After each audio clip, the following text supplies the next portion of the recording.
नमस्कार साथियों, आप सभी का स्वागत है एक बार फिर से हमारे YouTube चैनल पर। उम्मीद करता हूं आप लोग सभी अच्छे से होंगे और आपकी तैयारी बहुत अच्छे तरीके से चल रही है। तो आज का हमारा प्रैक्टिस सेट नंबर है 7। तो चलिए देखते हैं अपने प्रैक्टिस सेट नंबर 7 को। तो पहला क्वेश्चन है, प्लस का अर्थ माइनस, माइनस का अर्थ इंटू और इंटू का अर्थ डिवाइड और डिवाइड का अर्थ प्लस है। तो निम्नलिखित समीकरण में क्वेश्चन मार्क के स्थान पर क्या आएगा। सिंपल सवाल है। तो 113 माइनस का अर्थ दिया गया है इंटू, तो माइनस की जगह हमको इंटू रख देना है। डिवाइड का अर्थ दिया गया है प्लस, तो जहाँ पर डिवाइड है वहाँ पर हम प्लस रख देंगे 17। और प्लस का अर्थ दिया गया है माइनस 519 और इंटू की जगह रखना है डिवाइड 3। क्लियर है इतनी बात सभी को। अब 3 का मल्टीप्लाई कर देंगे 113 में, 9 3 27 की 7, हासिल लगाई 2, 9 2 11, हासिल लगाई 1, 9 और 1 10, 1017 आ गया प्लस 17। या 3 से 519 डिवाइड हो जाएगा तो आपका बचेगा साथियों 173। और 1017 में हम 17 जोड़ देंगे साथियों, हो जाएगा 1034 माइनस 173। अब 1034 में 173 घटाएंगे साथियों तो आपका आ जाएगा 861। यही आपके क्वेश्चन का आंसर हो जाएगा, ऑप्शन नंबर 1। बात सभी को समझ में आई। चलिए अगला क्वेश्चन देखते हैं। अगला क्वेश्चन में आपको एक श्रृंखला दी गई है और इसके साथ एक कंडीशन गिवन है कि ऐसी कितनी संख्याएं हैं जिनके पहले एक प्रतीक हो और बाद में भी एक प्रतीक हो। अब इस श्रृंखला में आपको उन संख्याओं को पता करना है जिनके पहले प्रतीक हो और बाद में एक प्रतीक हो। तो चलिए पहली संख्या की बात करते हैं। तो 6 के पहले प्रतीक दिया गया, 6 के बाद दिया गया, हमें पहली संख्या मिल गई। 4 के पहले भी प्रतीक है और 4 के बाद भी हमें दूसरी संख्या प्राप्त हो गई। इसके बाद आगे बढ़ते हैं। 5 के पहले प्रतीक है, 5 के बाद प्रतीक है, हमें तीसरी संख्या मिली। और 8 के पहले भी प्रतीक है, 8 के बाद भी प्रतीक है, हमें चौथी संख्या मिल गई। क्या इसके अलावा कोई संख्या है जो इस कंडीशन को फॉलो कर रहा है? तो आप कहेंगे नहीं। तो टोटल संख्या कितनी हो गई? 1 2 3 एंड 4। तो ऑप्शन नंबर सी आपके क्वेश्चन का राइट आंसर हो जाएगा। इतनी बात सभी को समझ में आई। चलिए अगला क्वेश्चन देखते हैं। अगला क्वेश्चन है, एक निश्चित कूट भाषा में P@Q का अर्थ P Q का पति है। यहाँ पर आपको जो भी ध्यान देना है, इन सिंबल को देना है कि यहाँ पर @ का अर्थ है पति और हैज का अर्थ है भाई, और एंड का अर्थ है माता और परसेंटेज का अर्थ है बहन। ठीक है। अब यहाँ पर आपको एक समीकरण दिया गया है और आपसे पूछा है then how is D related to E। आपको बताना है D का E से क्या संबंध है। तो देखिए समीकरण को सॉल्व करते हैं। तो D हैज S का अर्थ क्या दिया गया है। अब देखिए यहाँ पर PQ दिया है, समीकरण में DS दिया है, तो यहाँ पर हम P की जगह D मान लेंगे और Q की जगह S मान लेंगे। तो P की जगह D मानना है और Q की जगह S। ये सिर्फ मैं इसलिए लिख रहा हूँ जिससे आप इस क्वेश्चन को अच्छे से समझ सके। तो अब यहाँ पर क्या अर्थ निकल कर आ गया कि D जो है वो क्या है? S का भाई है। तो D को बना दीजिए S का भाई है। ठीक है, ये भाई है तो प्लस लग गया इसके साथ। इस बात को मैं फिर से यहाँ पर आपको एक बार दोहराना चाहूँगा कि जहाँ पर भी मेल का वर्ड यूज होगा वहाँ हम प्लस साइन का यूज करेंगे, फीमेल के लिए हम नेगेटिव का यूज करेंगे, और पति पत्नी हस्बैंड और वाइफ के रिलेशन के लिए हम डबल बॉन्ड का यूज करेंगे। क्लियर इतनी बात सभी को। अब यहाँ पर कहा गया था डी एस का भाई है, तो डी भाई है तो पुरुष होगा, पुरुष के लिए हमने यहाँ प्लस साइन का यूज किया। आगे चलते हैं। S@Z। S@Z का अर्थ क्या दिया गया है? आपसे कहा गया कि S Z का पति है। S जो है वो किसका पति? Z का पति है। तो पति पत्नी के बीच में हम डबल बॉन्ड लगाएंगे और S पति है, इसका मतलब ये मेल होगा तो इसके साथ प्लस का साइन, Z पत्नी है तो ये फीमेल होगी तो इसके साथ नेगेटिव का साइन। इतनी बात सभी को समझ में आई। चलिए इसके बाद कहा गया है Z and M। Z and M का अर्थ क्या है? Z M की माता है। जो Z है वो किसकी माता है? M की माता है। इसके बाद कहा गया M%E। M%E का अर्थ क्या दिया गया है? M E की बहन है। जो M है वो किसकी बहन है? E की बहन है। बहन है तो ये फीमेल होगी तो इसके साथ माइनस का साइन आ गया। अब क्वेश्चन में आपसे पूछा है D का E से क्या संबंध है? D का E से क्या संबंध है? अब देखिए ये दोनों भाई बहन हो सकती है या बहन बहन हो सकती है। ये इसकी माता है और ये इसके पति का भाई है। पति का भाई है तो इसके लिए आंसर क्या आ जाएगा? फादर ब्रदर, पिता का भाई। ऑप्शन नंबर ए आपके क्वेश्चन का राइट आंसर हो जाएगा। चलिए अगला क्वेश्चन देखते हैं। अगला क्वेश्चन है, आपको यहाँ पर एक श्रृंखला दी गई है और उसके साथ एक कंडीशन है कि ऐसी कितनी विषम संख्याएं हैं जिनमें से प्रत्येक के ठीक पहले एक विषम संख्या हो और बाद में एक सम संख्या हो। अब आपको यहाँ पर कंडीशन दे रहा है कि कितनी विषम संख्या है, कितनी विषम संख्या है जिसके पहले एक विषम संख्या हो और इसके बाद एक सम संख्या हो, बस उस विषम संख्या को आपको पता करना है इस श्रृंखला में। तो सबसे पहले हम विषम संख्या को अंडरलाइन कर लेते हैं। जितनी भी इसमें विषम संख्या दी गई है सबको अंडरलाइन कर लेते हैं, जिससे आपको फाइंड आउट करने में आसानी होगी। हमने सभी विषम संख्याओं को अंडरलाइन कर ली। अब देखते हैं कितनी विषम संख्या, जिसके पहले एक विषम हो, देखो 3 के पहले विषम है लेकिन 3 के बाद एक सम नहीं है, तो 3 वह विषम संख्या काउंट नहीं होगी। 5 के पहले एक विषम है और 5 के बाद एक सम है। 7 की बात कर लेते, 7 के पहले सम है, 1 के पहले विषम है और 1 के बाद भी विषम है। 5 की बात करते हैं, इधर इधर आगे बढ़ते हैं। अब देखिए 7 के पहले एक विषम संख्या है और 7 के बाद एक सम संख्या है, तो अगली आपको विषम संख्या 7 मिल गई और यहाँ पर 5 मिल गई थी। इसके बाद आगे बढ़ते हैं, 5 के पहले सम है, चलिए और आगे बढ़ते हैं। 7 के पहले सम है और 7 के पहले एक विषम है, 7 के बाद एक सम है, तो एक आपको विषम संख्या मिल गई। 5 की बात 3 की बात करते हैं, 3 के पहले एक विषम है, 3 के बाद एक सम है, अगली विषम संख्या आपको मिल गई। 1 की बात करते हैं, ये भी शामिल नहीं होगा, आगे बढ़ते हैं। तो यहाँ पर आपको 7 के पहले एक विषम संख्या, 7 के बाद एक सम संख्या, तो आपको अगली विषम संख्या मिल गई। अब टोटल विषम संख्याओं को हम यहाँ पर काउंट कर लेते हैं कि टोटल कितनी विषम संख्याएं हुई है। टोटल 1 2 3 4 5। तो ऑप्शन नंबर ए आपके क्वेश्चन का राइट आंसर हो जाएगा कि 5 विषम संख्या ऐसी हैं जिनके पहले एक विषम संख्या है और बाद में एक सम संख्या है। इतनी बात सभी को समझ में। चलिए अगला क्वेश्चन देखते हैं। अगला क्वेश्चन है कि दिए गई श्रृंखला में कितनी सम संख्या है जिनके ठीक पहले एक विषम हो और बाद में भी एक विषम हो। अब इसमें कंडीशन क्या दी गई कि कितनी सम संख्या है जिनके पहले भी एक विषम संख्या होनी चाहिए और इसके बाद भी एक विषम संख्या होनी चाहिए। बड़ा आसान क्वेश्चन है, फाइंड आउट कर लेते हैं। तो सबसे पहले हम सम संख्या को अंडरलाइन कर लेते हैं। 1 2 3 4 5 6 7 8 9, बस टोटल 9 सम संख्या दी गई है। अब आपको इस श्रृंखला में उन सम संख्याओं को पता करना है जिनके पहले एक विषम हो और बाद में भी एक विषम हो। अब देखिए 6 की बात करें, 6 के पहले तो एक विषम दी गई लेकिन 6 के बाद एक विषम नहीं है, इसलिए वो 6 विषम सम संख्या नहीं होगी। 4 की बात करते हैं, 4 के पहले भी सम है तो वो 4 भी वह सम संख्या नहीं होगी। अब बात करते हैं 8 की, ये भी नहीं होगी, ये भी 8 नहीं होगा। अब बात करते हैं इस 8 की, इसके पहले एक विषम संख्या है और इसके बाद भी एक विषम संख्या है, तो हमें यहाँ पर पहली सम संख्या मिल गई है जो इस कंडीशन को फुलफिल कर रही हो। आगे बढ़ते हैं तो 6 के पहले भी एक विषम संख्या है, 6 के बाद भी एक विषम संख्या है। हाँ, यहाँ पर 8 के पहले भी एक विषम है और 8 के बाद भी विषम है, अगली हमें सम संख्या मिल गई। 4 के पहले भी एक विषम है, 4 के बाद भी एक विषम है। इसके बाद आगे बढ़ते हैं, 2 के पहले भी विषम है और 2 के बाद भी विषम है। अब टोटल संख्याओं को काउंट कर लेते हैं, 1 2 3 4 5। टोटल कितनी संख्या मिल गई कि जिनके पहले एक विषम हो और जिनके बाद भी एक विषम हो। तो आप कहेंगे टोटल संख्या मिल गई है 5। इसके अकॉर्डिंग ऑप्शन बी आपके क्वेश्चन का राइट आंसर हो जाएगा। चलिए अगला क्वेश्चन देखते हैं। अगला क्वेश्चन है श्रृंखला से आपको बताना है प्रश्न चिन्ह के स्थान पर क्या आएगा। अब आप यहां पर ध्यान से देख रहे होंगे कि श्रृंखला 621, 623, 627, 633 और 441 यहाँ पर इंक्रीजमेंट हो रहा है। तो 621 से में हम क्या जोड़ें कि हमें 623 मिल जाए, तो आप कहेंगे +2। 623 में हम क्या जोड़ें कि हमें 627 मिल जाए, तो आप कहेंगे +4। 627 में कितना जोड़ें कि हमें 633 मिल जाए, तो आप कहेंगे +6। और 633 में कितना जोड़ दें कि हमें 641 मिल जाए, तो आप कहेंगे +8। तो आप यहाँ पर देख रहे होंगे कि 2 4 6 8 हर एक स्टेप में 2 का इंक्रीजमेंट हो रहा है। तो इसके बाद हम क्या जोड़ेंगे, +10। 2 4 6 8 10, तो 641 में 10 जोड़ेंगे, क्या मिल जाएगा, 651। ऑप्शन नंबर सी आपके क्वेश्चन का राइट आंसर हो जाएगा। इतनी बात सभी को समझ में आई। चलिए अगला क्वेश्चन देखते हैं।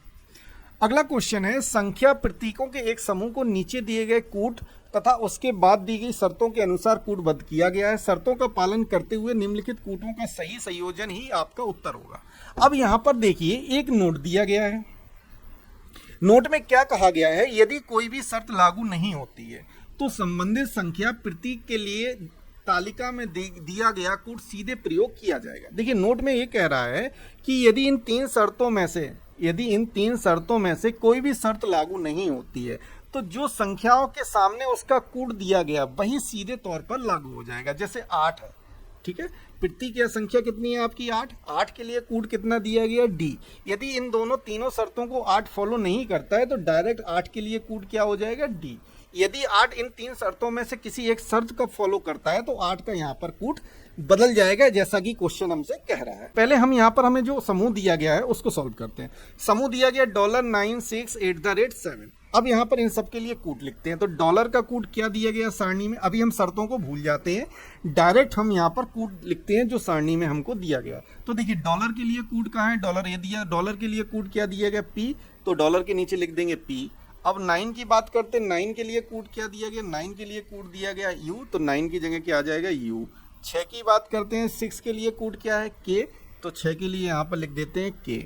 एट द रेट की बात करते हैं, तो एट द रेट के लिए कूट क्या दिएगा बी, तो एट द रेट के नीचे आ जाएगा बी।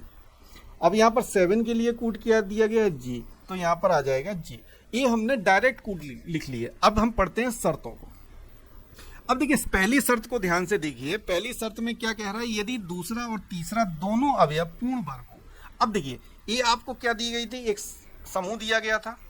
अब इसमें पहला अवयव क्या होगा, पहला अवयव है डॉलर, दूसरा अवयव कहलाएगा 9, तीसरा अवयव हो जाएगा 6, चौथा अवयव हो जाएगा एट द रेट, और पांचवा अवयव कहलाएगा 7। अब पहली कंडीशन कह रहा है दूसरा और तीसरा दोनों अवयव पूर्ण वर्ग है। अब देखिए दूसरा अवयव क्या हो जाएगा आपका 9, और तीसरा अवयव क्या हो जाएगा 6। अब इसमें कंडीशन दी गई है दूसरा और तीसरा दोनों अवयव पूर्ण वर्ग हैं। तो क्या दोनों अवयव पूर्ण वर्ग हैं, तो आप कहेंगे 9 एक क्या है, पूर्ण वर्ग है, सॉरी 9 एक क्या है, पूर्ण वर्ग है, ठीक है। बट यहाँ पर 6 एक पूर्ण वर्ग नहीं है। तो क्या ये कंडीशन फॉलो हो रही है, नहीं हो रही, क्योंकि कंडीशन में स्पष्ट कहा गया है दूसरा और तीसरा दोनों अवयव यदि पूर्ण वर्ग हैं तो उनके कूट आपस में बदल दिए जाएंगे। तो जब यह पहली शर्त कंडीशन फॉलो नहीं हो रही है तो दोनों के कूट बदलेंगे नहीं। क्लियर इतनी बात। अब पढ़ते हैं दूसरी कंडीशन। दूसरी शर्त आपको दी गई है, यदि पहला और तीसरा दोनों अवयव सम संख्या हो। तो देखिए यहाँ पर हम लिख लेते हैं पहला अवयव क्या हो गया डॉलर, और तीसरा अवयव क्या हो गया आपका 6 नंबर।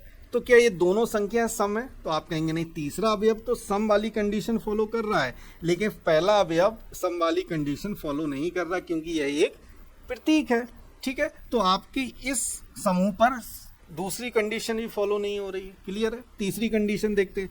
तीसरी कंडीशन क्या है, यदि तीसरा और दोनों अवयव 3 के गुणज हैं। अब देखिए दूसरा और तीसरा दोनों अवयव, देखिए दूसरा अवयव आपका क्या था, दूसरा अवयव की मैं बात करूं 9 था, और तीसरा अवयव क्या था आपका 6 था। इसमें कहा गया तीसरी कंडीशन में दूसरा और तीसरा दोनों अवयव 3 के गुणज हो। तो देखिए 9 भी 3 का गुणज है और 6 भी 3 का गुणज है, तो ये तीसरी कंडीशन तो फॉलो हो रही दोनों अवयव पे। तो इसके बाद आगे कह रहा है, तो तीसरे अवयव को दूसरे अवयव के कूट में कूटबद्ध कर दिया जाएगा। तो तीसरे अवयव को दूसरे अवयव के कूट में कूटबद्ध कर दिया जाएगा। तो देखिए तीसरा अवयव क्या है आपका 6 है, 6 का कूट के है, तो तीसरे अवयव को दूसरे अवयव के कूट में बदल दिया जाएगा। तो तीसरे अवयव का कूट दूसरे में बदल जाएगा, तो के की जगह क्या आ जाएगा, यू आ जाएगा। तो अब पूरा समूह क्या बन जाएगा, पी यू बी जी। इसके अकॉर्डिंग ऑप्शन नंबर ए आपके क्वेश्चन का राइट आंसर हो जाएगा। आई थिंक क्वेश्चन समझ में आया होगा। अगर किसी को समझ में नहीं आया तो प्लीज कमेंट करके बताइएगा। चलिए अगला क्वेश्चन देखते हैं। अगला क्वेश्चन है श्रृंखला का। आपसे पूछा है क्वेश्चन मार्क की जगह पर क्या आएगा। देखिए जब भी श्रृंखला का क्वेश्चन आए, जो भी नए बच्चे हैं वो सिर्फ इतना काम करें कि सबसे पहले सभी अल्फाबेट की प्लेस वैल्यू को आप लिख लीजिए, ठीक है। 17। देखिए मेरा उद्देश्य क्वेश्चन को सॉल्व कराना नहीं है, सॉल्व कराने के साथ साथ आपको छोटी छोटी ट्रिक और करने के तरीकों को बताना भी है। तो इसलिए जैसा मैं बताता जा रहा हूं उसको फॉलो करते जाइए। ग्रुप डी के सारे क्वेश्चन आपसे बनने लगेंगे। तो यहाँ पर क्यू की प्लेस वैल्यू होगी 17, आई की होगी 9 और एस की होगी 19। अब यहाँ पर एस आ जाएगा 19, 12, 17, 21, 15, 15, ठीक है। अब देखिए 17 से बनाया 19, 19 से बना 21, इसका मतलब 2 को ऐड किया जा रहा है। 17 में 2 जोड़ेंगे 19 मिल गया, 19 में फिर 2 जोड़ेंगे हमें 21 मिल गया। तो अगले स्टेप में 21 में हमें क्या जोड़ना पड़ेगा, 2। 21 में 2 जोड़ेंगे तो कितना मिल जाएगा, 23। क्लियर है इतनी बात। अब दूसरे अल्फाबेट की बात कर लेते। दूसरे नंबर पे क्या है, आई 9 पर है, तो 9 में हमने क्या जोड़ा, 3 जोड़ा, तो 9 3 मिल गया हमें 12। फिर हमने 12 में 3 जोड़ा तो मिल गया हमें 15, और यहाँ पर 15 में 3 जोड़ेंगे तो क्या मिल जाएगा हमें 18। समझ में तो आ रहा होगा आपको। अब देखिए हमें 2 लेटर यहाँ पर प्राप्त हो गए, 23 और 18। 23 पर क्या आता है आप सभी जानते हैं, 23 पर आता है आपका W और 18 पे R आता है। तो किस ऑप्शन में W और R है, तो आप कहेंगे ऑप्शन नंबर ए आपके क्वेश्चन का राइट आंसर हो जाएगा। क्लियर इतनी बात सभी को। चलिए अगला क्वेश्चन देखते हैं। अगला क्वेश्चन है, मयंक बिंदु ए से ड्राइव करना शुरू करता है और पूरब की ओर 9 किलोमीटर चलता है। देखिए जब भी डायरेक्शन डिस्टेंस का क्वेश्चन आता है तो सबसे पहले आप ये काम कर लिया करिए, यहाँ पर चारों दिशाएं नोट कर लिया करिए कुछ इस तरीके से, नॉर्थ, ईस्ट, साउथ और वेस्ट। ठीक है, अब देखिए इनके जो डायरेक्शन का लिखने का तरीका है वो क्लॉकवाइज है, जैसा कि मैं पिछले वाले वीडियो में बता चुका हूँ। अब इसमें ये कह रहा है कि पूरब की ओर 9 किलोमीटर जाता है, तो पूरब क्या होता है, ईस्ट, इसके नीचे लिख देंगे 9। ठीक है, फिर वह बाएं मुड़ता है। अब यहाँ पर कोई व्यक्ति है तो इसका बायां कहाँ होगा, इस तरफ होगा। अब वह बाएं मुड़ता है और चलता है 6 किलोमीटर, तो पूरब के बाएं दिशा कौन सी आएगी, तो आप कहेंगे उत्तर आती है, तो इसके नीचे लिख देंगे 6। फिर वह बाएं मुड़ता है, फिर वह बाएं मुड़ता है, उत्तर से बाएं मुड़ेगा तो कौन सी दिशा आएगी, आप कहेंगे उत्तर के बाएं दिशा कौन सी आती है, पश्चिम आती है। तो यहाँ से बाएं चलेंगे तो बाएं तरफ हमें कोई दिशा है नहीं, तो आपको दिशा कौन सी मिलेगी, W। इसके नीचे कितना लिख देंगे हम, 17 किलोमीटर। क्लियर इतनी बात। फिर वह बाएं मुड़ता है, यहाँ से वह फिर बाएं मुड़ता है और कितना चलता है, 15 किलोमीटर। तो W से बाएं मुड़ेगा तो आ जाएगा साउथ के नीचे 15 किलोमीटर। इसके बाद अंत में वह फिर बाएं मुड़ता है, यहाँ से वह फिर बाएं मुड़ेगा तो कहाँ पहुँच जाएगा, पूरब में, और कितना चलता है, 8 किलोमीटर। तो पूरब के नीचे हमने फिर से 8 लिख दिया और बिंदु P पर रुक जाता है। अब देखिए अपोजिट दिशाएं आपस में हमेशा घट जाती हैं, तो देखिए 9 8 17, 9 8 17, तो अपोजिट दिशाएं घटेंगी, तो यहाँ पर 17 से 17 कैंसिल हो गया। अब 15 में से 6 जाएगा तो कितना बचेगा, 9 बचेगा, किसका बचेगा, साउथ का। अब यहाँ पर एक क्वेश्चन दिया गया है कि बिंदु ए से चलना तो प्रारंभ करता है लेकिन बिंदु P पर रुकता है, और बिंदु P पर उसे वापस लौटना है किस पर, ए की तरफ। इसलिए आंसर जिसकी वैल्यू आएगी उस दिशा के अपोजिट वाली दिशा इसका आंसर हो जाएगी। अब साउथ की अपोजिट दिशा क्या होती है, नॉर्थ, तो 9 किलोमीटर उत्तर की ओर चलेगा। यही आपके क्वेश्चन का आंसर हो जाएगा, ऑप्शन नंबर सी। क्लियर है इतनी बात सभी को। चलिए अगला क्वेश्चन देखते हैं।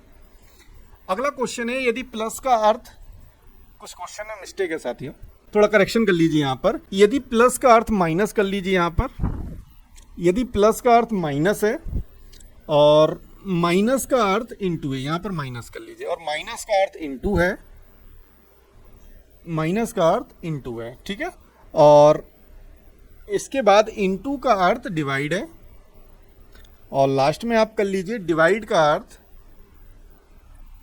प्लस है।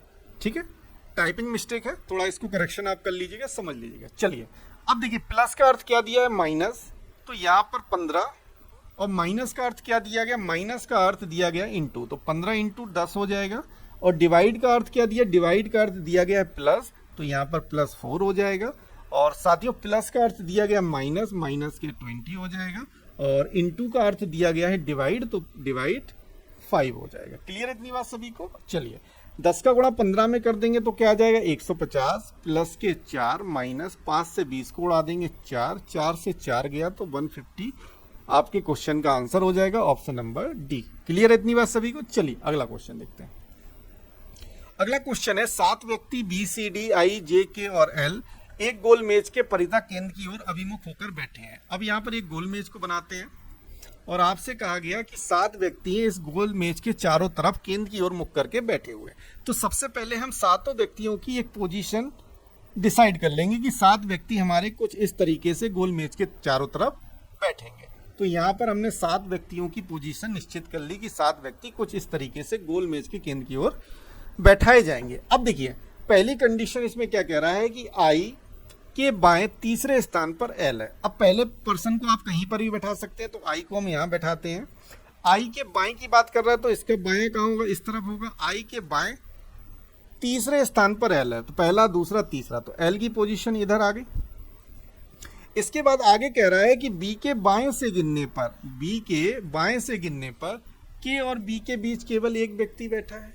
ठीक है, अब देखिए इस सेंटेंस को हम इसलिए छोड़ देंगे क्योंकि अभी हमने 2 व्यक्तियों को बैठाया है। उस सेंटेंस को ढूंढेंगे जो एल और आई दोनों में से किसी एक से कनेक्ट हो रहा हो, जिससे क्वेश्चन आपको बनाने में सहूलियत पड़ेगी। अब देखिए इस क्वेश्चन में आई और एल नहीं आ रहा तो इसको अभी छोड़ देंगे। डी के दाएं तीसरे स्थान पर सी बैठा है तो इस सेंटेंस को भी अभी हम स्किप कर देंगे। इसके बाद अगला सेंटेंस दिया गया है कि एल के ठीक दाईं ओर पड़ोस में सी बैठा है। एल के दाईं ओर, अब एल का दायां कहाँ होगा, इस तरफ होगा। एल के दाएं पड़ोस में कौन बैठा है, सी, तो यहाँ पर पोजीशन किसकी आ जाएगी, सी की आ जाएगी। क्लियर इतनी बात।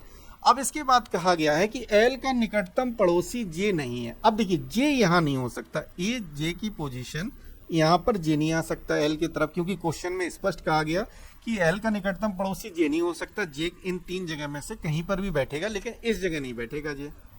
क्लियर इतनी बात सभी को? चलिए अब देखिए पीछे वाला स्टेटमेंट पढ़ते हैं, डी के दाएं तीसरे स्थान पर सी है। अब हमने ये सेंटेंस क्यों लिया? क्योंकि अब हमारे फिगर में सी की प्लेस वैल्यू डिसाइड हो गई। डी के दाएं तीसरे स्थान पर सी बैठा, देखिए सी हमारे पास ऑलरेडी बैठा है। अब यहाँ पर डी की पोजीशन को हम डिसाइड कर सकते हैं क्योंकि सी की पोजीशन हमें पता चल गई है। तो डी के दाएं तीसरे स्थान पर सी है। अब डी को ऐसी जगह पर बैठाइए जहां से दाएं तीसरे स्थान पर कौन हो जाए? सी हो जाए। तो डी को हम कहाँ बैठा दें? तो आप कहेंगे डी को यदि हम यहाँ प्लेस कर दें तो डी का दायां कहाँ होगा? ऊपर की तरफ होगा। क्वेश्चन में कहा गया डी के दाएं तीसरे स्थान पर, तो पहला दूसरा तीसरे स्थान पर सी आ गया। क्वेश्चन हमारा फिगर के अकॉर्डिंग सेटिस्फाइड हो रहा है। चलिए इतनी बात सभी को समझ में आ गई। चलिए अब जे आपका इधर बैठ नहीं सकता है तो डेफिनेट हम यहाँ पर जे को हटा देते हैं। जे अब कहाँ बैठ सकता है? या तो जे यहाँ बैठ सकता है या तो जे यहाँ आएगा। क्लियर इतनी बात सभी को? चलिए अब आप दूसरा स्टेटमेंट देखिए कि बी के बाएं से गिनने पर के और बी के बीच केवल एक व्यक्ति है।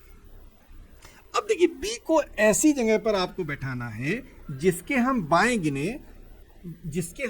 गिने तो के और बी के बीच में केवल एक व्यक्ति हो। अगर सोच के चलिए यदि बी को हम यहां पर बैठा दें, बी को देखो जे तो इधर आ नहीं सकता, जे तो या इधर आएगा या इधर आएगा।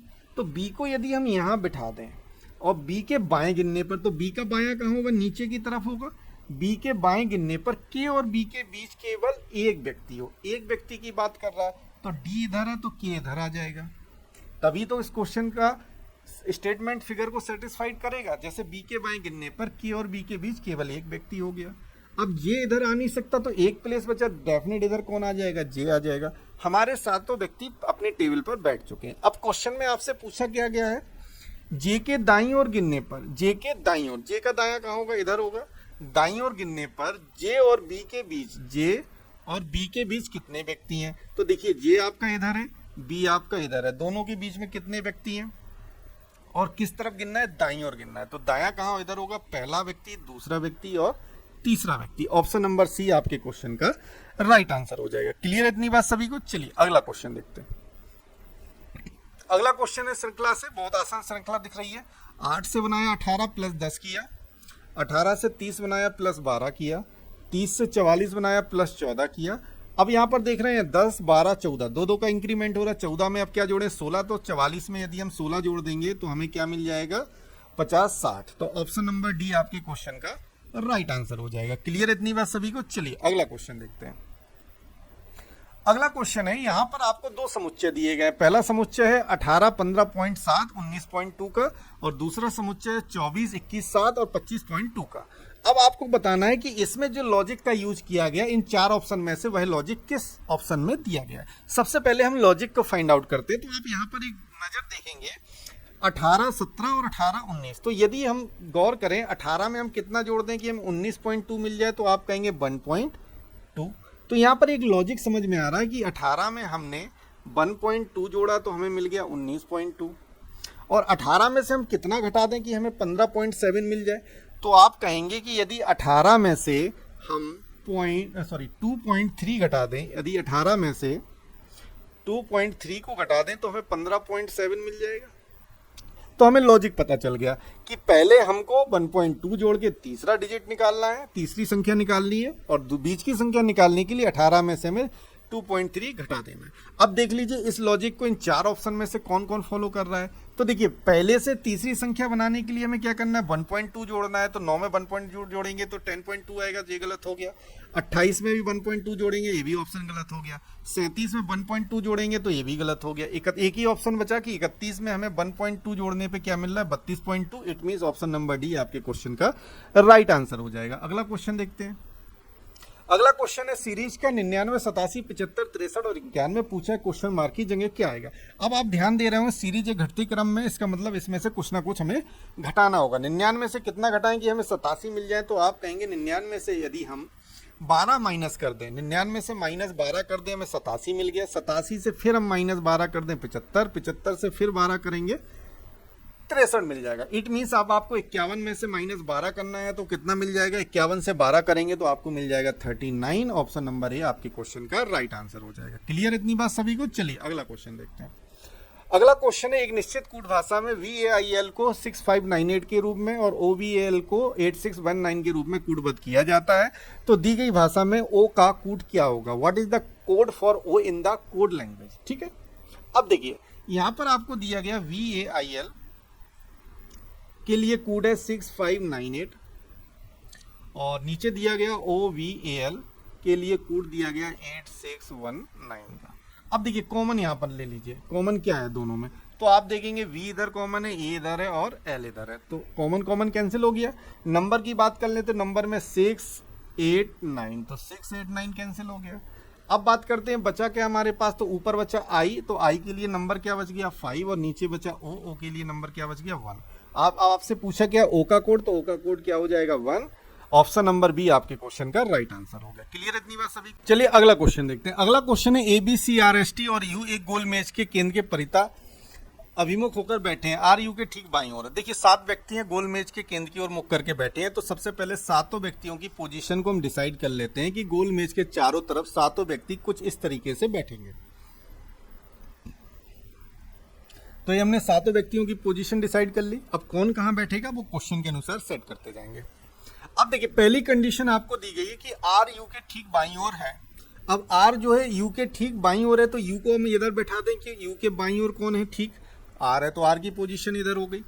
अब देखिए अब हमें उस सेंटेंस को चुनना है जिसमें R और U दोनों में से कोई एक कनेक्ट हो रहा हो। अब देखिए दूसरा स्टेटमेंट में R और U नहीं है तो इसको भी छोड़ देंगे, तीसरे स्टेटमेंट में भी R और U नहीं है, इसको छोड़ देंगे। तीसरा स्टेटमेंट देखें तो इसमें U मिल रहा है, तो इससे क्वेश्चन को अब हम कनेक्ट कर सकते हैं। A U के बाईं ओर तीसरे स्थान पर, अब A जो है U के बाईं ओर, तो U के बाईं ओर तीसरे स्थान पर कौन है, A, तो A की पोजीशन इधर आ गई। क्लियर इतनी बात सभी को? चलिए अब आप देखेंगे कोई सा भी स्टेटमेंट ऐसा नहीं है, ये दो स्टेटमेंट हमारे छूटे हैं जो इन तीनों में से किसी एक से कनेक्ट कर रहा हो। लेकिन आप एक नोटिस करेंगे ये दोनों सेंटेंस आपस में कनेक्ट हो रहे हैं। अब देखिए सेंटेंस पढ़ते हैं, B C के ठीक बाईं ओर बैठा है, B जो है C के ठीक बाईं ओर है। अब देखिए C को ऐसी जगह बिठाइए कि उसके ठीक बाईं ओर कौन बैठ जाए, B बैठ जाए। अब देखिए कहां पर हम कैसे बैठाते हैं, ध्यान दीजिएगा। B C के ठीक बाईं ओर बैठा है, B जो है वो C के ठीक बाईं ओर। अब देखिए यहां तो हम B C को बैठा नहीं सकते क्योंकि यदि हम यहां पर C बैठाएंगे तो बायां हिस्सा भी भरा है इसका, ठीक है, और दायां भी भरा है, तो डेफिनेट B तो यहाँ नहीं आएगा, सॉरी C तो यहाँ आ नहीं सकता। अब हमारे पास 3 प्लेस बचे जहां पर हम C को सेट कर सकते हैं, और बात कर रहा है B जो है C के बाईं ओर है, तो C को ऐसी जगह बैठाना है जिसके बाईं ओर कौन आ जाए, B आ जाए। अब सपोज दैट देखिए यदि हम B को इधर बैठा दें, देखो B को यहाँ बैठाएंगे तो B का बायां भरा हुआ है तो B इधर नहीं आ सकता, B आपका इधर आ सकता है या तो B इधर आ सकता है, दो में से कहीं पर B आपका आ सकता है। तो चलिए इसको और अच्छे से समझाने के लिए हम एक फिगर और ले लेते हैं, ठीक है, जिससे आपको क्वेश्चन एक बार में अच्छे से समझ में आ जाएगा। तो यहां पर हम सातों व्यक्ति को बैठा लेते हैं। देखिए मेरा प्रयास रहता है कि जो भी क्वेश्चन मैं आपको बताऊं कि आप लोगों को एक्चुअल समझ में आ जाना चाहिए। तो टोटल कितने व्यक्ति हो गए, 7 व्यक्ति हो गए। अब देखिए R इधर बैठा है, U इधर है और A इधर है, ठीक है। अब देखिए B हमारा C के ठीक बाईं ओर बैठ रहा है। अब C के लिए पोजीशन कौन कौन सी, देखिए C तो इधर आ नहीं सकता क्योंकि अगर हम C को यहाँ बैठाते हैं तो C का बायां कहाँ बनेगा, ऊपर बनेगा, और C के बाईं ओर B बैठा है तो B के लिए यहाँ प्लेस नहीं है, तो डेफिनेट C तो इधर आएगा नहीं, ठीक है। अब या तो C आपका इधर आ सकता है, यदि हम C को यहाँ बैठाते हैं, यदि हम C को इधर बैठाते हैं तो C के बाईं ओर कौन है, B है, तो B इधर आ जाएगा, ठीक है। लेकिन एक पॉसिबिलिटी ये भी बन रही है कि C को हम इधर भी तो बैठा सकते हैं, और C को इधर बैठाएंगे तो C के बाईं ओर कौन आ जाएगा, B आ जाएगा। तो इसलिए हमने दोनों फिगर लेके चले जिससे आपको क्लियर हो जाए कि C कहाँ बैठेगा। अब अगले स्टेटमेंट से क्लियर हो जाएगा कि कौन सा फिगर आपका सही है। इसके बाद कहा गया है कि C T के बाईं ओर दूसरे स्थान पर है। अब जो C है वो T के बाईं ओर दूसरे स्थान पर है। यदि हम T को इधर बैठा दें, देखो T इधर आ नहीं सकता क्योंकि T यदि हम यहाँ बैठाते हैं तो T का बायां कहाँ होगा, नीचे होगा। लेकिन क्वेश्चन में गिवन दिया गया है कि C T के बाईं ओर दूसरे स्थान पर है, तो T के बाईं ओर दूसरे स्थान पर तो R बैठा है, इसका मतलब T आपका इधर नहीं आएगा। क्लियर ये बात? अगर T इधर नहीं आएगा तो T के लिए जगह क्या बची है, T के लिए आपको एक ही जगह बची है, वो A। तो T के बाईं ओर दूसरे स्थान पर कौन हो गया, C। अब देखिए C क्वेश्चन में सेटिस्फाइड हो रहा है ये फिगर कि T के बाईं ओर C है, इट मींस ये फिगर आपका क्या हो गया, गलत हो गया। क्लियर है? अब टी के बाईं और दूसरे स्थान पर सी हो गया, एक प्लेस बचा हुआ है, तो वहां पर कौन आ जाएगा, तो आप कहेंगे यहाँ पर एस आ गया। तो ये फिगर आपका गलत हो गया, इसको मैं इरेज कर दे रहा हूं।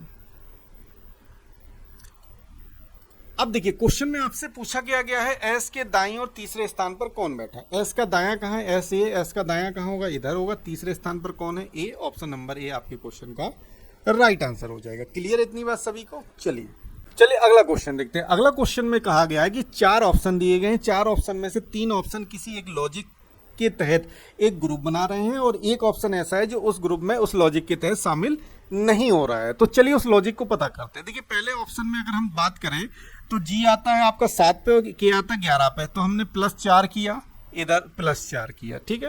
अब यहाँ पर 3 और 7, तो आप देखेंगे 3 में हम 4 जोड़ते 7 मिल गया, और 1 और 4, 1 में 3 जोड़ेंगे तब हमें 4 मिलेगा। इसका मतलब ये इस लॉजिक को फॉलो नहीं कर रहा है। अब यहाँ पर 2 आपकी संभावना बन रही, या तो ये दोनों ऑप्शन आपके इस लॉजिक को फॉलो करेंगे या इस लॉजिक को। इसमें लॉजिक क्या है, +4 का, इसमें लॉजिक क्या है, +4 और +3 का। अब देखिए कौन सा लॉजिक हो रहा है, 11, 15, 9 और 12। 11 में 4 जोड़ा 15 मिल गया, 9 में 3 जोड़ा 12 मिला, ठीक है। इस ये लॉजिक फॉलो हो रहा है। इसमें बात कर लेते हैं 5 और 9 4, 3 और 6 3। It means option number A आपके क्वेश्चन का राइट आंसर हो जाएगा, क्योंकि ये तीनों ग्रुप किस लॉजिक को फॉलो कर रहा है, 4 प्लस और +3 का, ठीक है। और ए ऑप्शन किस लॉजिक को फॉलो कर रहा है, 4 प्लस 4 का। तो it means option number A आपके क्वेश्चन का राइट आंसर हो जाएगा। चलिए अगला क्वेश्चन देखते हैं। अगला क्वेश्चन है श्रृंखला का। यहाँ पर आपको एक श्रृंखला दी गई, बताना क्वेश्चन मार्क की जगह पर क्या आएगा। तो देखिए सिंपल है, एम की प्लेस वैल्यू है 13, 13 में 6 जोड़ा 19, 19 में 6 जोड़ा 25, 25 में 6 जोड़ा 31, और 31 में हम 6 जोड़ेंगे तो क्या आ जाएगा, 37, 37 पे क्या आता है आपका के। क्लियर इतनी बात सभी को। चलिए 5 6 11, 11 6 17, 17 6 23, और 23 में 6 जोड़ेंगे तो कितना आ जाएगा, 29, और 29 पर क्या आ जाता है आपका सी। क्लियर इतनी बात। अब 23 में हमने 6 जोड़ा तो हमें क्या मिल गया, 29, 29 पे सी आ गया। अब 3 में 6 जोड़ा मिला हमें 9, 9 में 6 जोड़ा मिला 15, 15 में 6 जोड़ा तो मिलेगा क्या, 21, और 21 पर कौन आता है, यू। तो आपको यहाँ पर के सी यू किस ऑप्शन में दिख रहा है, ऑप्शन नंबर डी, यही आपके क्वेश्चन का राइट आंसर हो जाएगा। अगला क्वेश्चन देखते हैं। अगला क्वेश्चन है, निम्नलिखित तर्कों में अक्षरों का प्रत्येक समूह एक निश्चित तर्क का अनुसरण करते हुए अगले समूह से संबंधित है। अब देखिए यहाँ पर 3 समूह दिए गए, पहला, दूसरा, तीसरा। तो जब भी इस तरह का क्वेश्चन देखे तो इसमें नंबरिंग कर लिया करिए, 1 2 3 4।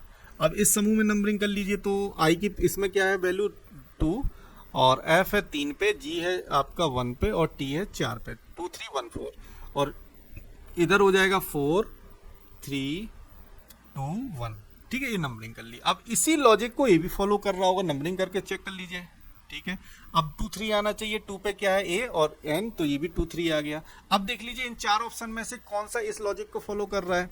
देखिए नंबरिंग कर लीजिए, 1 2 3 4, 1 2 3 4, 1 2 3 4, 1 2 3 4। अब आपको अगले समूह में क्या चाहिए, 2 3 चाहिए।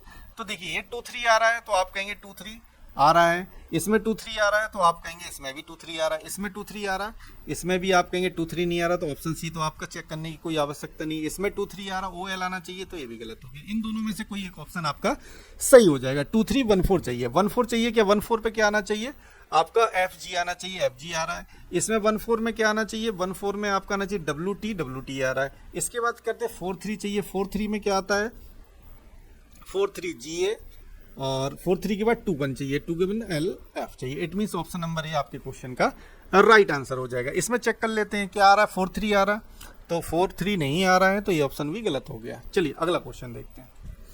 अगला क्वेश्चन है सेम पैटर्न पर, तो नंबरिंग कर लीजिए 1 2 3 4, तो इधर आ रहा है आपका 2 4 3 1, और इस पे आ रहा है 4 3 2 1, ठीक।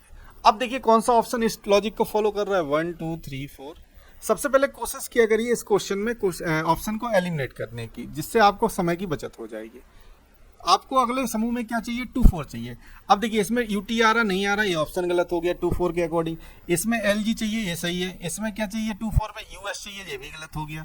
इसमें 2 4 में ई आर चाहिए, ये भी गलत हो गया। ऑप्शन नंबर सी आपके क्वेश्चन का राइट आंसर हो जाएगा। क्लियर इतनी बात सभी को। चलिए अगला क्वेश्चन देखते हैं। अगला क्वेश्चन है, यदि संख्या के प्रत्येक अंक को बाएं से दाएं अवरोही क्रम में लिखा जाए। देखिए यहाँ पर संख्या दी गई है 2 4 3 1 7 8 5 6 9। अब इस संख्या को बाएं से दाएं अवरोही क्रम में लिखना है। अवरोही मतलब होता है घटते क्रम। ठीक है, तो सबसे पहले सबसे बड़ी संख्या आएगी 9, 9 के बाद आएगा 8, 7, 6, 5, 4, 3, 2, 1। ठीक है, ये आपकी मूल संख्या थी और ये आपकी नई संख्या। अब इसमें पूछा गया तो इस प्रकार बनी नई संख्या में उन अंकों का योग क्या होगा जो दाएं से दूसरे और बाएं से तीसरे स्थान पर। अब देखिए, दाएं से दूसरे स्थान पर कौन है? 2, और बाएं से तीसरे स्थान पर है 7। तो 7 और 2 का योग कितना हो जाएगा? 9। ऑप्शन नंबर सी आपके क्वेश्चन का राइट आंसर हो जाएगा। अगला क्वेश्चन देखते हैं। अगला क्वेश्चन है, यहाँ पर एक समूह दिया गया है, इसमें से आपसे पूछा गया है कि ऐसे कितने प्रतीक हैं, इस समूह में ऐसे कितने प्रतीक हैं जिनके ठीक पहले एक संख्या हो, बाद में भी एक संख्या हो। अब देखिए, समूह की बात कर रहे हैं, तो ऐसे कितने प्रतीक है? देखो, इसके पहले भी एक संख्या, इसके बाद भी पहली संख्या, तो हमें एक प्रतीक मिल गया। इस प्रतीक के पहले भी एक नंबर है, इसके बाद भी एक नंबर है, दूसरा प्रतीक मिल गया। इसके पहले भी नंबर है, इसके पहले भी नंबर है, हमें तीसरा प्रतीक मिल गया। इसके बाद बात करते हैं डॉलर की, सॉरी एंड की। इसके पहले भी एक नंबर है, इसके पहले भी नंबर है। टोटल कितने प्रतीक हुए? तो आप कहेंगे 4। ऑप्शन नंबर डी आपके क्वेश्चन का राइट आंसर हो जाएगा। क्लियर इतनी बात सभी को? चलिए अगला क्वेश्चन देखते हैं। अगला क्वेश्चन है कथन निष्कर्ष। कथन आपको दिया गया है, कथन दिया गया है स्टेटमेंट, सभी रास्ते सड़कें हैं। अब देखिए, यहाँ पर ये सर्किल रिप्रेजेंट कर रहा है रास्ते को, कि सभी रास्ते क्या है? ये रास्ते हैं, सभी रास्ते सड़कें हैं। तो हमने रास्ते को कवर कर दिया सड़क से, सभी रास्ते क्या हो गए? सड़कें हो गई। इसके बाद कह रहा है कि कोई भी रास्ता बगीचा नहीं है। अब कोई भी रास्ता जो है वो बगीचा नहीं है, सर्किल हो गया आपका बगीचा का। इसमें कहा गया कोई भी रास्ता बगीचा नहीं है। अब पहला निष्कर्ष पढ़िए। पहला निष्कर्ष दिया गया है कुछ बगीचे सड़कें। अब देखिए, बगीचा और सड़क का कोई भी आपस में संबंध नहीं है, तो पहला निष्कर्ष आपका गलत हो गया। दूसरा निष्कर्ष कहा गया कि सभी सड़कें बगीचे हैं। तो देखिए, यहाँ पर ना सभी सड़कें बगीचे हैं, ना कुछ सड़कें बगीचे हैं, तो सेकंड निष्कर्ष भी गलत हो गया। इसके अकॉर्डिंग ऑप्शन नंबर ए आपके क्वेश्चन का राइट आंसर हो जाएगा। निष्कर्ष 1 और निष्कर्ष 2 दोनों अनुसरण नहीं करते हैं, सॉरी दोनों अनुसरण नहीं कर रहे हैं। ऑप्शन नंबर सी आपके क्वेश्चन का राइट आंसर होगा। It's my mistake. चलिए अगला क्वेश्चन देखते हैं। अगला क्वेश्चन देखते हैं। अगला क्वेश्चन दिया गया है कि एक श्रृंखला आपको दी गई है, ठीक है, बाएं से दाएं। अब इसमें कंडीशन क्या गिवन है कि ऐसे कितने प्रतीक हैं जिनके पहले संख्या हो और बाद में भी एक संख्या हो। काउंट कर लेते हैं। प्रतीकों की बात कर रहे हैं। इस प्रतीक के पहले भी एक संख्या है, इसके पहले भी एक संख्या है, इसके पहले भी एक संख्या है, इसके बाद भी। तो पहला प्रतीक एक मिला, दूसरा ये मिला। इसके पहले भी एक संख्या, इसके बाद भी तीसरा प्रतीक मिल गया। इसके बाद आगे बढ़ते हैं। इसके पहले भी एक संख्या, इसके बाद भी एक संख्या, हमें अगला प्रतीक मिल गया। और इसके बाद कोई प्रतीक नहीं है। तो टोटल प्रतीक कितने हुए? 1, 2, 3, 4। ऑप्शन नंबर डी आपके क्वेश्चन का राइट आंसर हो गया। चलिए अगला क्वेश्चन देखते हैं। अगला क्वेश्चन देखते हैं। 7 box M, N, O, P, Q, R और S एक के ऊपर एक रखे गए हैं, लेकिन जरूरी नहीं है कि इसी क्रम में हो। क्लियर इतनी बात?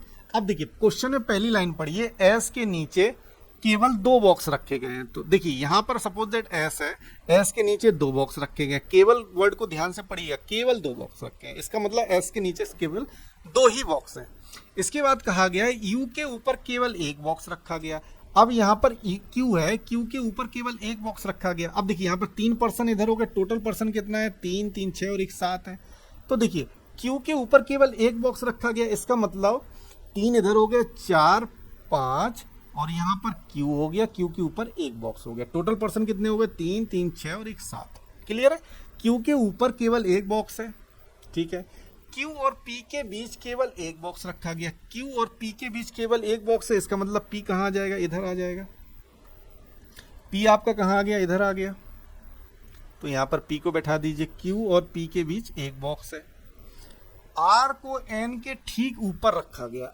R को N के ठीक ऊपर रखा गया। देखिए, अब आपको यहाँ पर बात कह रहा है कि R जो है वो N के ठीक ऊपर है। इसका मतलब ये दोनों बॉक्स एक साथ आएंगे। अब यहाँ पर एक साथ के लिए 2 ही जगह हमें दिख रही हैं जहाँ पर एक साथ 2 बॉक्स आ सकते हैं। तो यहाँ पर R और N रख दीजिए। R को N के ऊपर रखा गया है। क्लियर इतनी बात सभी को? अब इसके बाद आगे पढ़िए। O को M के नीचे किसी स्थान पर रखा गया। देखिए, O को M के नीचे रखा गया, किसी स्थान पर। स्थान निश्चित नहीं है। इसका मतलब M सबसे ऊपर आ जाएगा और इसके नीचे यहाँ कौन आ जाएगा? O आ जाएगा। क्लियर इतनी बात सभी को? चलिए, हमारे 7 बॉक्स आ गए। अब क्वेश्चन में पूछा गया है कि M और R के बीच कितने बॉक्स हैं। अब देखिए एम इधर है और आर इधर है, इन दोनों के बीच में बॉक्स की बात की जा रही है, पहला बॉक्स, दूसरा, तीसरा, चौथा। ऑप्शन नंबर ए आपके क्वेश्चन का राइट आंसर हो गया। क्लियर इतनी बात सभी को? चलिए अगला क्वेश्चन देखते हैं। अगला क्वेश्चन है कथन निष्कर्ष से। पहला कथन दिया गया है कि कुछ कार वाहन है, कुछ कार वाहन है, तो ये सर्किल हो गया आपका कार का, और कुछ कार क्या है, वाहन है। तो कार का इतना हिस्सा किसके पास चला गया, वाहन के पास। इसके बाद अगला कथन है सभी वाहन मशीन है। अब जितना भी वाहन का हिस्सा है, सभी वाहन क्या है, मशीन है, तो ये मशीन हो गया। ठीक है, ये आपका कार है, ये वाहन है और ये मशीन का सर्किल है। अब निष्कर्ष दिया गया कुछ मशीन कार है। अब देखिए कुछ मशीन कार है, देखिए जिस प्रकार वाहन का कुछ हिस्सा कार के पास है, या कह सकते कार का कुछ हिस्सा वाहन के पास है, इसी प्रकार मशीन के पास भी कार का कुछ हिस्सा हुआ, तो पहला निष्कर्ष हमारा सही हो गया। ठीक है, जब दोनों कथन पॉजिटिव हो तो नेगेटिव निष्कर्ष देखते ही साथ आप गलत कर दिया करिए। तो इस हिसाब से ऑप्शन नंबर बी आपके क्वेश्चन का राइट आंसर हो जाएगा, केवल निष्कर्ष एक अनुसरण करता है। चलिए अगला क्वेश्चन देखते हैं।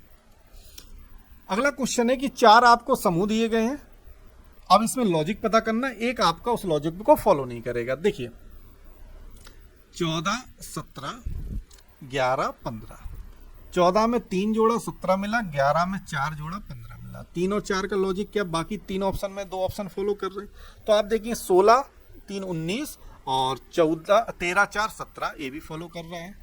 L 12 पे 15, 12, 3, 15 और 9, 4, 13 ये भी फॉलो कर रहा है। It means option number D आपके क्वेश्चन का राइट आंसर हो जाएगा। क्लियर इतनी बात सभी को? चलिए अगला क्वेश्चन देखते हैं।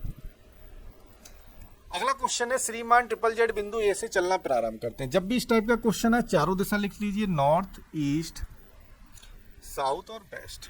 मिस्टर ट्रिपल जेड कहाँ, पूरब की ओर 8 किलोमीटर चलते हैं, तो पूरब के नीचे 8 लिख दीजिए। फिर वह दाएं मुड़ते हैं, यहाँ से दाएं मुड़ेंगे तो कहाँ जाएंगे, साउथ के पास। यहाँ से दाएं मुड़ेंगे साउथ के पास, फिर वह दाएं मुड़ते हैं और 11 चलते हैं, तो साउथ के नीचे 11 लिख दीजिए। फिर वह दाएं मुड़ते हैं, यहाँ से फिर दाएं मुड़ेंगे तो कहाँ चले जाएंगे, वेस्ट के पास। कितना जाते हैं, 17, तो इसके नीचे 17 लिख दीजिए। फिर दाएं मुड़ते हैं, यहाँ से फिर दाएं मुड़ेंगे तो इसके बाद तो कोई डायरेक्शन नहीं है, तो ये घूम के फिर से नॉर्थ के नीचे आ जाएगा। दाएं मुड़ते हैं और कितना जाते हैं, 21, तो नॉर्थ के नीचे कितना आ गया, 21 किलोमीटर। अंत में वह फिर दाएं मुड़ते हैं, यहाँ से वह फिर दाएं मुड़ेंगे तो इस नॉर्थ से दाएं मुड़ने पर क्या आ रहा है, ईस्ट। कितना चलते हैं, 9, तो ईस्ट के नीचे 9 लिख देंगे। अब आप सभी लोग जानते हैं अपोजिट दिशाएं आपस में घट जाती हैं या कैंसिल हो जाती हैं, तो देखिए 9, 8, 17 और 17, तो ईस्ट से वेस्ट कैंसिल हो गया। अब यहाँ नॉर्थ साउथ, नॉर्थ की वैल्यू 21 है, साउथ की 11 है, तो यहाँ पर घट जाएगी, 21 से 11 जाएगा तो कितना बचेगा, 10। ठीक है, 10 किसका बचेगा, नॉर्थ का। अब यहाँ पर आंसर क्या आ जाएगा, 10 kilometre south. Option number B आपके क्वेश्चन का राइट आंसर हो जाएगा। चलिए अगला क्वेश्चन देखते हैं। अगला क्वेश्चन है ABCDWXY एक गोल मेज के परितः केंद्र की ओर बैठे हुए हैं। तो यहाँ पर एक गोल मेज ले लीजिए। टोटल पर्सन कितने हैं, 3, 3, 6 और 1, 7 पर्सनों को हमें बैठाना है, तो यहाँ पर 7 पर्सन की प्लेस बना लीजिए।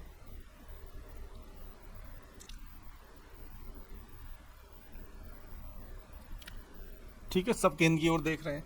पहली कंडीशन है बाई के बाई और चौथे स्थान पर ए है, बाई हमने इधर बैठा लिया।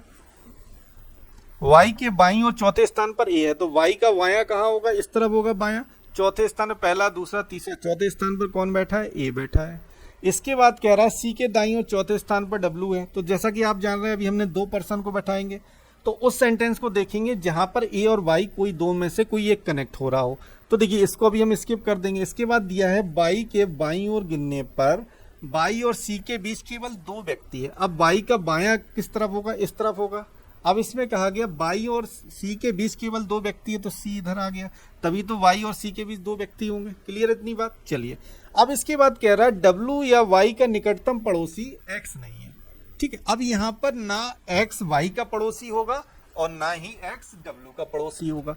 अब देखिए अब यहाँ पर सी भी आ गया, तो इस सेंटेंस को हम कनेक्ट कर देंगे सी के साथ। सी के दाईं और चौथे स्थान पर कौन है, डब्ल्यू है, तो सी का दायां कहाँ होगा, दायां इस तरफ होगा। सी का दायां कहाँ होगा, इस तरफ होगा। सी के दाईं और चौथे स्थान पर कौन है, डब्ल्यू है। 1, 2, 3, 4, तो डब्ल्यू कहाँ आ गया, इधर आ गया। क्लियर। अब आपको जो लास्ट स्टेटमेंट मैंने पढ़ाया था कि डब्ल्यू या वाई का निकटतम पड़ोसी एक्स नहीं है, इसका मतलब एक्स जो है वो ना डब्ल्यू के साथ आएगा ना ही वाई के साथ आएगा, क्योंकि ऐसी कंडीशन आपको दी गई है। तो ना आपका x इधर आ सकता है और ना ही x आपका इधर आ सकता है। x y और w के साथ नहीं आएगा। अब आप x के लिए आप देख रहे हैं एक ही प्लेस बचा हुआ है, तो यहाँ डेफिनेट x आ जाएगा। क्लियर है? तो यहाँ पर x की प्लेस को हटा देते हैं। इतनी बात सभी को समझ में आ रही है नहीं आ रही? तो x आपका इधर आ गया। अब इसके बाद अगला स्टेटमेंट पढ़ते हैं। x का निकटतम पड़ोसी d नहीं है। अब देखिए यहाँ पर d नहीं आएगा क्योंकि क्वेश्चन में कह दिया गया है कि x का निकटतम पड़ोसी d नहीं है, तो d आपका इधर नहीं आएगा, तो डेफिनेट d आपका इधर आ जाएगा। अब एक व्यक्ति बचा हुआ है, एक प्लेस बचा हुआ है। कौन सा व्यक्ति बचा हुआ है? तो आप कहेंगे b, तो b की प्लेस हो जाएगी इधर। क्लियर है? हमारा क्वेश्चन सेटिस्फाइड है फिगर के साथ। चलिए अब आपसे पूछा क्या गया है, बी के दाईं ओर तीसरे स्थान पर कौन है? बी का दाईं ओर तीसरे स्थान पर कौन है? डी। ऑप्शन नंबर बी आपके क्वेश्चन का राइट आंसर हो जाएगा। क्लियर इतनी बात सभी को? चलिए अगला क्वेश्चन देखते हैं। अगला क्वेश्चन है, उत्तर दिशा की ओर अभिमुख होकर बैठे लोगों की एक पंक्ति में आफताब दाईं ओर से 18वें स्थान पर है। देखिए पंक्ति में आफताब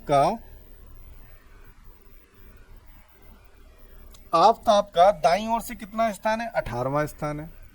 अपूर्वा दाएं छोर से 28वें स्थान पर। अब एक अपूर्वा है, वही दाएं छोर से कितने स्थान पर? 28 पर। तो यहां पर कौन आ गई? अपूर्वा। और इसका प्लेस क्या है? 28वां स्थान है। इतनी बात सभी को समझ में आ रही है? चलिए इसके बाद आगे कह रहा है, अपूर्वा ठीक आफताब और प्याली के बीच में है। जो अपूर्वा है वह आफताब और प्याली के बीच में, इसका मतलब इसके आगे कहीं प्याली रही होगी या होगी। यहाँ पर कौन है? प्याली। तभी तो ये सेंटेंस इस फिगर को सेटिस्फाइड कर रहा है कि अपूर्वा जो है वो ठीक आफताब और प्याली के बीच में, आफताब और प्याली के बीच में कौन है? अपूर्वा है। ठीक है। अब देखिए, अब इसमें पूछा यदि प्याली पंक्ति में बाएं छोर से 12वें स्थान पर। अब प्याली का यहां से स्थान दे दिया कि पंक्ति में प्याली बाएं छोर से 12वें स्थान पर, इस ओर से उसका स्थान दे दिया बाईं ओर से। आप सभी जानते हैं ये बाईं ओर होता है और इस तरफ से दाईं ओर होता है। ठीक है। अब प्याली का आपका स्थान बाईं ओर से दिया। अब पूछा है तो पंक्ति में कुल कितने लोग हैं? देखिए सिंपल क्वेश्चन है। सबसे पहले आप अपूर्वा का दाईं ओर से स्थान पता कर लीजिए। तो आप कहेंगे देखिए आफताब की पोजीशन 18, आफताब से 28 स्थान पे। अगर हम टोटल बात करें तो अपूर्वा की दाईं ओर से पोजीशन क्या आ गई? तो आप कहेंगे 28वीं। ठीक है। अब यहाँ पर एक कंडीशन दी गई है, आप अगर ध्यान दिए गए होंगे कि अपूर्वा आफताब और प्याली के ठीक बीच में। यहां तक तो आपको पता चल गया 28 है। ठीक है। यहां तक आपको पता चल गया कि दाईं ओर से काउंट करने पे अपूर्वा का स्थान 28 में आ गया दाईं ओर से। लेकिन पॉइंट क्या है कि प्याली और अपूर्वा के बीच की दूरी नहीं पता है। यदि हम आफताब और अपूर्वा से दोनों के बीच की दूरी निकाल लें तो वही तो प्याली के बीच की दूरी होगी। तो आप कहेंगे अपूर्वा और आफताब के बीच कितना डिस्टेंस है? तो आप कहेंगे डिस्टेंस दिया गया है 10 का, क्योंकि 18 से 28 बन रहा है। और आप सभी जानते हैं जितनी डिस्टेंस होती उससे एक कम दोनों के बीच में व्यक्ति होंगे। हाँ या ना? आप कहेंगे हाँ। तो अपूर्वा का स्थान 28 है और इन दोनों के बीच में दूरी क्या है? 10 है। और व्यक्तियों की बात करें तो 9 है। यदि 28 में हम ये दूरी कितनी निकल कर आ गई? 10। ठीक है। अब अपूर्वा बीच में आपता वो प्याली में, जो डेफिनेट इन दोनों के बीच की भी दूरी कितनी होगी? 10। ठीक है। तो यदि हम 28 में 10 जोड़ दें तो कितना आ गया? 38। तो दाईं ओर से प्याली का स्थान क्या निकल कर आ गया? 38। दाईं ओर से, यहां पर लिख दे रहा हूं, दाईं ओर से प्याली की पोजीशन क्या आ गई? 38। ठीक। अब आपसे पूछा गया है कि पंक्ति में कितने लोग हैं। ठीक है। पंक्ति में कितने लोग हैं? अब देखिए बाईं ओर से प्याली की पोजीशन क्या है? 12वीं। और दाईं ओर से प्याली की पोजीशन क्या है? 38। दोनों की पोजीशन को जोड़ दीजिए, 38 प्लस के 12, तो आप कहेंगे कितना हो गया? 50। आप लोग जानते हैं टोटल व्यक्ति निकालने के लिए एक घटा देंगे तो कितना आ जाएगा? 49। यही आपके क्वेश्चन का आंसर हो गया, ऑप्शन नंबर बी। क्लियर है सभी को? आई थिंक साथियों आपको ये प्रैक्टिस सेट समझ में आया होगा। यदि कोई समस्या है तो प्लीज कमेंट करके बताइएगा। मिलते हैं कल अगले सेट के साथ। धन्यवाद।